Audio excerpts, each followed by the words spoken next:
الحمد لله رب العالمين والعاقبة للمتقين ولا عدوان إلا على الظالمين وصلى الله وسلم على نبينا محمد وعلى آله وصحبه وسلم تسليما كثيرا إلهي سبحانه وتعالى مهد له نعموين كفرح بدن لإنه قد يقي أي كما تهي نعمة إسلام نمدا إيمانك أمنك دولة نمدا ay ka mid tahay marka Allah subhanahu wa ta'ala inuu ina soo gaarsiiyay bishii Ramadaan oo ay noo bilatay dadka muslimiinta ah dhamaantood waan ugu hambalyeynaya Ilaahayna subhanahu wa ta'ala waxaan weydiisanayaa inuu ina waafajiyo khayrka kuwii ka faa'iideystay ee naarta lagaga xoreeyay Ilaahay uu naga yeelo walaalayaal insha Allah ta'ala waxa aynu bilaaban doonaa barnaamij taxane ah oo عشرة يريار أما وعدي كوبان إن شاء الله تعالى أينو كبحين دونو إنت رمضان تو أي سعوته كواسو كبحين دونا إن أجلي كوالتي إن أوصعون دونا إن شاء الله تعالى دروس تاسو مركا كوبان أو مركا أينو قتلقلنا مركا إن أي كفائديستان تتكولا لها أو كصابسن مركا رمضان تا إي أحكام تيدا إي وحيابها لغا كفائديسان أيو درسيجين من كوباد وحان كهدلينا فضلك أوليه هي صومك أما هذا صومك رمضان أما هذا صومك جود فضلية فربضان أيا أصغنا دي فضلية داسنا كتابك يصنع دا أيا كصغنا دين وانا فربضان يهين وحي رقم دا هدي أينو كتابنو الله سبحانه وتعالى وكتابك يسكو يري يا أيها الذين آمنوا كتب عليكم الصيام كما كتب على الذين من قبلكم لعلكم تتقون dadka muuminiinta ah oo waxa la idinku waajibiyay oo la idinku faral yeelay soom baa la idinku waajibiyay buu Ilaahay yiri sidii loogu faral yeelay kuwii idinka horeeyay adoo cabsataan oo aad alla ka cabsi aad ula timaadaan aayadu macnaha waxa ay faa'iideynaysaa wuxuu yahay ee fadaaisha soomka kamid ah inuu soomku keeno oo laga faa'iido alla ka cabsi oo qofka alla ka cabsi uu faa'iideynayo oo uu keenayo fadliyada soomku leeyahay waxa kamid ah inuu yahay sabab dambiyada Ilaahay uu ku dhaafo oo sida uu rasuulku inoo sheegay sallallahu alayhi wa sallam soomka Ilaahay waxa uu qofka kaga dhaafaya dambiyadiisa rasuulku sallallahu alayhi wa sallam wuxuu yiri من صام رمضان إيمانا واحتسابا غفر له ما تقدم من ذنبه قفك صوم بشهر رمضان إسقى رميسا كنا أجر دلبايا وحلور دافع وحي هرية دنبيه ديسا مركا رسولك وحو تلمامي صلى الله عليه وسلم قفك صوم رمضان تي إسقى رميسا إلهي سبحانه وتعالى رميسا واجبني مدى صومك واجب يحي وحويان أندي دنين فرالماذا إلهي أوكو فراليالي واحتسابا كنا أجر دلبايا وإلهي سبحانه وتعالى أجر خقا دلبايا رميصنا إلهي سبحانه وتعالى إن أوصين دونو أجر كيسة قفك الصدى ليماد وحويان دنبيجيسي هرأيا إلهي أولاف يا أبو الرسول صلى الله عليه وسلم وعقل الرسول صلى الله عليه وسلم الصلوات الخمس والجمعة إلى الجمعة ورمضان إلى رمضان مكفرات ما بينهن إذا اجتنبت الكبائر صلاة الشنطة جمعة إلا جمعة رمضان إلى رمضان وحلقوا دافا وحي أدحيي برسول صلى الله عليه وسلم أو دنبيئة marka laga dheeraado dambiyada waaweyn ee kabaa'irta leedahay marka laga dheeraado ayaa lagu dhaafaya rasuulku sallallahu alayhi wasallam uu yiri macnuhuna waxa uu yahay cibaadooyinka inta u dhaxaysa dambiyadii qofku uu sameeyay cibaadada hore iyo tii dambe intii u dhaxaysay dambiyadii uu sameeyay cibaadada dambe laga dhaafaya qofka oo salaadii uu tukaday dambiyadii ka dambeeyay ee uu sameeyay salaada dambe laga dhaafaya jimcaha intii ka dambeysay dambiyadii uu sameeyay jimcahan ka dambeeyay baa laga dhaafaya ramadaanta wixii ka dambeeyey ee dembiyaha uu sameeyey ramadaanta kale ee ilaahay uu gaarsiiyey marka uu qofkii uu la yimaado uu soomo sidiisii u qabto ayaa ilaahay kaga dhaafaya fadliyada soomku uu leeyahay waxaa ka mid ah soomka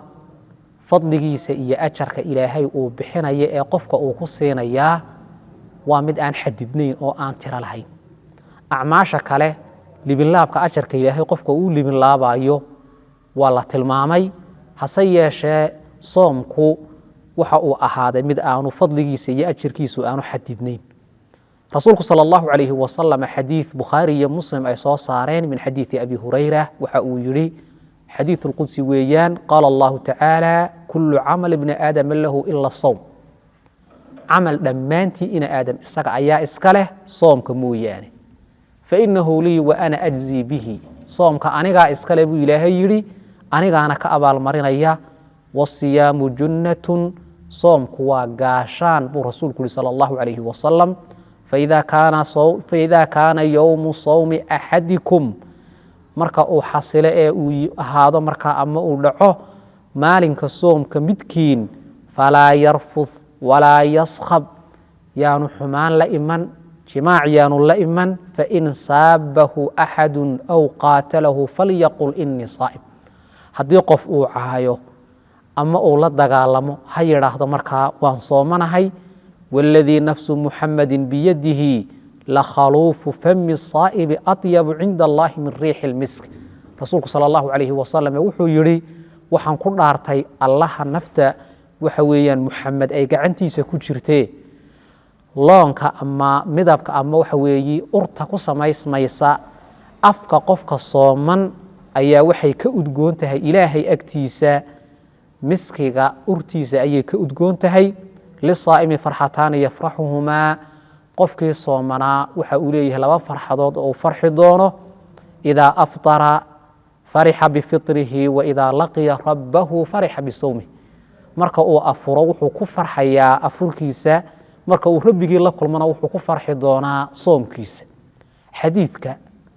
riwaayaadkiisa waxaa ka mid ah riwaayada muslim inuu rasuulku inuu xadiidka markaa rasuulku ka warramay ilaahay inuu yihi kullu camal ibni aadama lahu yudaacafu alxasanatu bicashri amhaaliha ilaa 700 dicfin camal kasta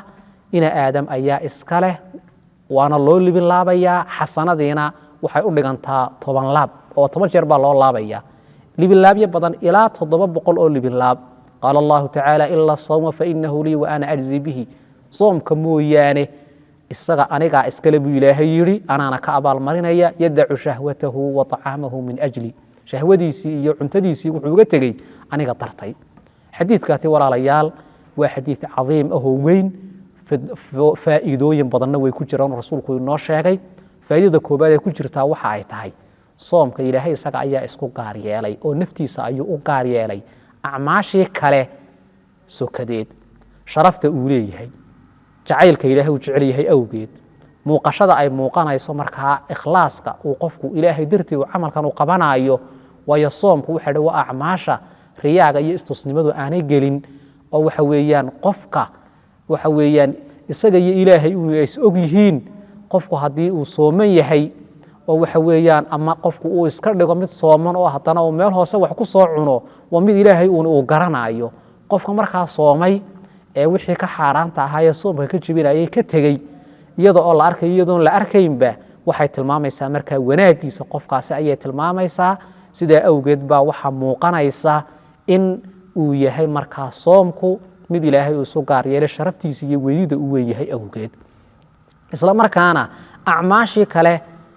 waxa weeyaan abaalmarintii qofka laga abaalmarinayay mid aan ahayn ilaahay uu ku abaalmarinayo oo ka badan ilaahay uu kaga abaalmarinayo qofka waxa kale oo ku jirto oo faa'iidooyinka ka mid ah abaalmarintiisa ilaahay uu isku gaar yeelo wa ana ajzi bihi aniga ka abaalmarinaya buu ilaahay yiri tiyo acmaasha kale ba ilaahay qofka uu ka abaalmariyo abaalmarintiiba ilaahay naftiisa uu u tiiriyey waayo acmaashii kale waa la libin laabaya 10 xasano 700 xasano in kale libin laabya kale ayaa loo libin laabaya laakiin soomkii ilaahay wuxuu aniga ka abaalmarinaya tira la'aanteed waxaan garanaynaa bani aadamka haddii qof uu wax bixinayo dad wax u qaybinayo oo dadka qayb ka mida uu wax yiraahdo u qaybiyo si isleegu intaa qaybsada oo uu mid gaar yeelo yiraahdo ka isaga gaar baan u siinayaa oo idinkuma jiro waxa laga fahmayaa halka kaasi inuu si gaar ah u maamuusayo walillaahi almathalu al'ala waxa weeyaan waxaan fahmaynaa markaa in soomka gaar yeelida Ilaahay uu gaar yeelay ajirkiisu uu gaar yahay oo bilaa xisaab yahay waxaanay culimadu yiraahdeen sababtu waxa ay tahay soomka waxa ku jira sabirka saddexdiisa qaybood oo ah markaa in laga sabro macaasida iyo in lagu sabro taacada iyo cibaadada iyo in lagu sabro dhibaatooyinka qofka soo gaaraya iyo masaa'ibka intiiba way ku jiraan sida awgeed baa wuxuu la mid noqday xagga ajarka sabirka Ilaahay uu ku tilmaamay xisaab la'aan Ilaahay inuu abaal marinayo inma yuwaffa saabiruna ajrahum bighayri xisaab xadiidkaasi waxa weeyaan faa'iidada kale ee ku jirta waxay tuu rasuulku inoo sheegay sallallahu alayhi wasallam soomku inuu yahay gaashaan qofku uu wax isaga gaashaamayo isaga difaacayo waxa uu isaga gaashaamayaana waxa ay yihiin laba arimood weeyaano wuxuu kaga gaashaamanayaa xumaanta hadalka xun ficilka xun qowlka xun iyo wixii lamada uu isaga kaga gaashaamanaya markaa fa idha kana sawmu yawmi ahadukum fala yarfuth wala yaskhab waxa kaloo kaga gaashaamanaya qofku naarta oo naartu gaashaan uga yahay as-siyamu junnatun yastajinnu biha al-'abdu min an-nar soomku waa gaashaan qofku uu isaga dhigo rasuulku sallallahu alayhi wasallam naarta uu isaga dhigo waxa afraad xadiidka ku jira rasuulku inoo sheegay isbedelka soomku uu keenayo oo ah marka qofku marka uu gaajoodo urta afkiisa ka soo baxaysa inay tahay mid uu Ilaahay uu jecel yahay isla markaana aad u udgoon Ilaahay agtiisa oo miskiga ah waxyaabaha ugu udgoon inay ka udgoon tahay markaa waxaana la tilmaamaysaa maadaama uu yahay raad ka dhashay soomka in waxa weeyaan Ilaahay uu jeclaaday subhanahu wa ta'ala shayguna markaa isagoo ah wax dadku ay markaa karaahiyeysanayaan ayaa hadana Allah subhanahu wa ta'ala maadaama cibaada ay keentay uu yahay markaa mid Allah subhanahu wa ta'ala uu jecel yahay waxa kale oo xadiidka rasuulku ku sheegay sallallahu alayhi wasallam soomka faa'iidooyinka ku jira inay ka mid tahay in adoonku uu farxi doono soomay laba jeer inuu farxi doono labada jeerna ay yihiin marka uu afuraayo iyo marka waxa weeyaan aakhir rabbigii uu la kulmo markuu afuro wuu farxayaa wuxuu ku farxayaa waafajinta Ilaahay uu waafajiyay cibaadada waayo dad fara badan oo aanay suurtagal u noqonin oo geeriyooday ama xanuunsanaya oo cibaadada qaban kari waayay baa jira qaar caafimaad qaba oo iyagoo waxa weeyaan qaban karaya aan la waafajin oo aan soomin baa jira waafajinta Ilaahay uu waafajiyay sidoo kale wuxuu ku farxayaa wixii ka xaaraanta ahaa oo u xalaaloobay sharaabkii iyo cuntadii iyo galmadii wixii ka xaaraanta ahaa oo waxa weeyaan u xalaaloobay marka labaad ee uu farxayo aakhiro ayaa wuxuu la kulmayaa ajarkii oo dhammaystiran waqti uu ugu baahi badan yahay deedana taasna waa ku farxayaa waxa weeyaan fadaa'il kala badanna waa leeyahay markaa soomku walaalayaal oo ay ka mid tahay markaa in waxa weeyaan qofka waxa weeyaan loo dhawaaqayo sida awgeed Ilaahay subhanahu wa ta'ala waxaan weydiisanaynaa Allah subhanahu wa ta'ala inuu inoo waafajiyo oo inoo fududeeyo qof kasta oo muslim ahina inuu ku dadaalo si waxa weeyaan fadliyada iyo kuwa kale ee dheeraadka ah loo sheegay qofku uu uga faa'iideysto xalqada intaasaan ku soo gabagabeynaa wallahu subhanahu wa ta'ala a'lam